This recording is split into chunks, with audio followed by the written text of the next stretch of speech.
Friends, हमारे YouTube channel में आपका स्वागत है। आज के इस वीडियो में हम लोग बीएड फर्स्ट ईयर का जो कि कोर्स 2 है, जिसका नाम है समकालीन भारत एवं शिक्षा, कंटेम्प्रेरी इंडिया एंड एजुकेशन का एक बहुत ही इंपॉर्टेंट क्वेश्चन लेके आया हूँ जो कि यूनिट 3 में पूछा जाता है।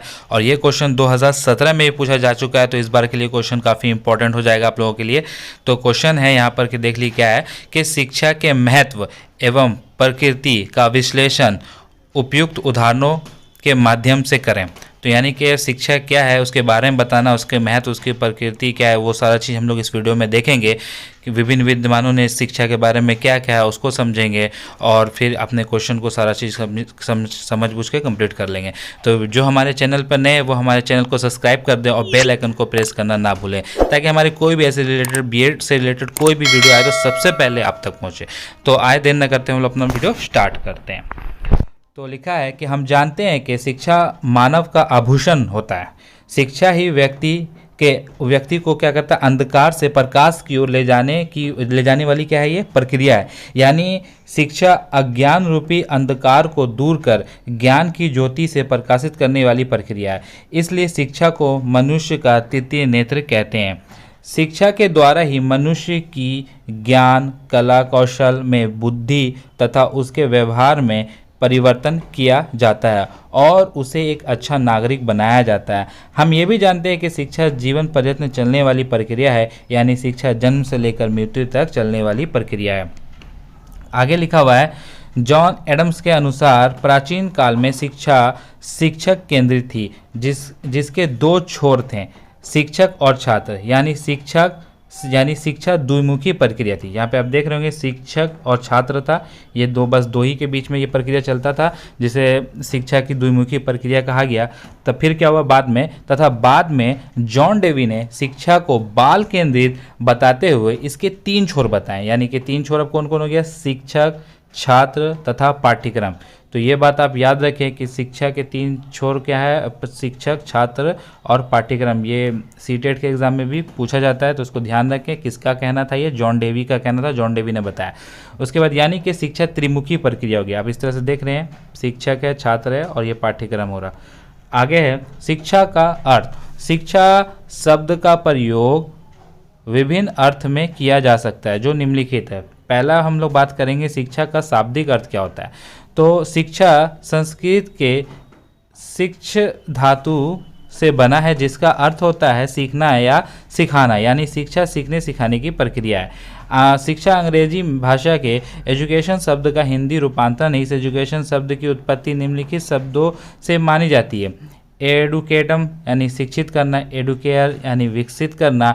एडुकेयर में इसमें क्या होगा कि आगे बढ़ाना या बाहर निकालना। उपयुक्त शब्दों से स्पष्ट है कि एजुकेशन शब्द का शाब्दिक अर्थ आंतरिक को बाहर लाना, मतलब अंदर के चीज़ों को क्या करते हैं ये लोग, इसमें क्या होता है कि बाहर लाया जाता है। ठीक है, अंदर के जो छुपी दबी शक्ति सबको क्या करते हैं, इसको बाहर लाता है शिक्षा। फिर आगे है शिक्षा का संकुचित अर्थ क्या होता है। शिक्षा के संकुचित अर्थ का तात्पर्य विद्यालय शिक्षा से है, जिसमें बालक को एक ही निश्चित स्थान पर शिक्षा दी जाती है। इसमें शिक्षा की एक निश्चित योजना होती है, निश्चित पाठ्यक्रम होता है, निश्चित समय होता है तथा इसमें बालक को कुछ निश्चित विधियों के द्वारा ज्ञान प्रदान किया जाता है। अब लोग देखेंगे शिक्षा का व्यापक अर्थ। शिक्षा के व्यापक अर्थ का तात्पर्य ऐसी शिक्षा से है जिसमें बालक आजीवन शिक्षा ग्रहण करता है। शिक्षा के व्यापक अर्थ के अनुसार शिक्षा आजीवन चलने वाली प्रक्रिया है जो बालक के जन्म से मृत्यु तक निरंतर चलती रहती है। अब हम लोग देखेंगे विभिन्न विद्वानों के अनुसार शिक्षा की परिभाषा क्या है। अरस्तु के अनुसार शिक्षा स्वस्थ शरीर में स्वस्थ मस्तिष्क का निर्माण है। महात्मा गांधी के अनुसार शिक्षा से मेरा अभिप्राय बालक और मनुष्य के शरीर, मन तथा आत्मा में पाए जाने वाले सर्वोत्तम गुणों का सर्वोत्तम विकास है। रविन्द्रनाथ टैगोर के अनुसार उच्चतम शिक्षा वह है जो संपूर्ण सृष्टि से हमारे जीवन का समन्वय स्थापित करती है। अब हम देखेंगे स्वामी विवेकानंद के अनुसार शिक्षा मनुष्य के अंदर निहित वे शक्तियों को प्रकट करती है। अब हम लोग देखेंगे शिक्षा की प्रकृति का या फिर शिक्षा का जो स्वरूप है क्या है, तो उसको समझेंगे। तो पहला है शिक्षा आजीवन चलने वाली प्रक्रिया है। तो इसमें लिखा गया है, तो आप लोग बस इतना ध्यान रखें कि ये पॉइंट सब पे आप लोग फोकस कीजिए, पॉइंट पे, और बाकी इसको एक बार सुन लीजिए और जितना भी पॉइंट है इसको याद रखिए और अपने से इसको डील करने की कोशिश कीजिए, अपने से समझ के इसको यहाँ पे एक बार पढ़ रहा हूँ मैं, इसको समझ लीजिए और बाकी जो है अपने से इसको अपने लैंग्वेज में लिखिए और बस आप पॉइंट ध्यान में रखिए खाली। तो यहाँ पर कह रहा है कि शिक्षा आजीवन चलने वाली प्रक्रिया है। तो यहाँ पे इसमें डिफाइन किया गया है कि शिक्षा के द्वारा ही मनुष्य की ज्ञान कौशल में वृद्धि तथा उसके व्यवहार में परिवर्तन किया जाता है, उसे एक अच्छा नागरिक बनाया जाता है। अतः हम ये कह सकते हैं कि शिक्षा आजीवन चलने वाली प्रक्रिया है। नंबर 2 में है शिक्षा एक विकासात्मक प्रक्रिया है। शिक्षा के माध्यम से हम विकास कर सकते हैं। शिक्षा मानव का आभूषण होता है। गांधी जी का कहना था कि शिक्षा से हमारा अभिप्राय है कि बालक और मनुष्य के शरीर, मस्तिष्क तथा आत्मा में पाए जाने वाले सर्वोत्तम गुणों तथा सर्वोत्तम विकास से। तीसरा है शिक्षा एक द्विमुखी प्रक्रिया है। एडम्स का मत था कि शिक्षा एक द्विमुखी प्रक्रिया है। इसके एक ओर विद्यार्थी और दूसरी ओर शिक्षक रहता है। रॉस महोदय ने भी एडम्स के इस बात का समर्थन किया और कहा कि चुंबक की तरह शिक्षा के 2 ध्रुव हैं, ये एक द्विमुखी प्रक्रिया। चौथा है शिक्षा एक त्रिमुखी प्रक्रिया है। एडम्स की इस बात को ड्यूवी ने भी माना, किंतु एक और तथ्य जोड़कर उसमें शिक्षा को द्विमुखी में से बदलकर त्रिमुखी कहा। इसमें शिक्षक एवं छात्र के अलावा सामाजिक तत्वों का भी भरपूर प्रभाव है और इसका महत्व उन दोनों से कम नहीं है। आगे है शिक्षा एक परिवर्तन है। शिक्षा शास्त्रियों का विचार है कि शिक्षा एक परिवर्तन है। ये व्यक्ति एवं आचार विचार में परिवर्तन लाती है। जन्म के समय बालक सद्य व्यवहारिक एवं अशिक्षित होता है। शिक्षा ही उसे व्यवहारिक, शिक्षित, सभ्य, सांस्कृतिक एवं परिष्कृत बनाती है। कनिंघम ने लिखा है कि व्यक्ति एवं समाज दोनों ही दृष्टिकोणों से शिक्षा परिवर्तन लाती है। छठा है शिक्षा व्यक्ति को प्रशिक्षित करने की प्रक्रिया। शिक्षा क्या है? व्यक्ति को प्रशिक्षित करने की प्रक्रिया है। कुछ विचारकों के मतानुसार शिक्षा व्यक्ति को प्रत्येक क्षेत्र के लिए प्रशिक्षित देती है। शिक्षा व्यक्ति को भौतिक एवं मानसिक क्षेत्रों में प्रशिक्षण प्रदान करती है। भौतिक क्षेत्र में प्रशिक्षण प्रदान करके शिक्षा व्यक्ति को रोजी रोटी के लिए तैयार करती है तथा आर्थिक दृष्टि से तो ये क्या करती है, इसको मजबूत बनाती है, मजबूत करती है ना। 7वां है शिक्षा एक गतिशील प्रक्रिया है। तो शिक्षा स्थिर नहीं, विकासशील प्रक्रिया है, इसमें परिवर्तन होता रहता है। शिक्षा एक गतिशील स्वरूप को सभी शिक्षा शास्त्री स्वीकार करते हैं। शिक्षा जीवन के लिए है, शिक्षा स्वयं जीवन है, जीवन विकास है, जीवन का अर्थ गति है, इस प्रकार शिक्षा गतिशील है।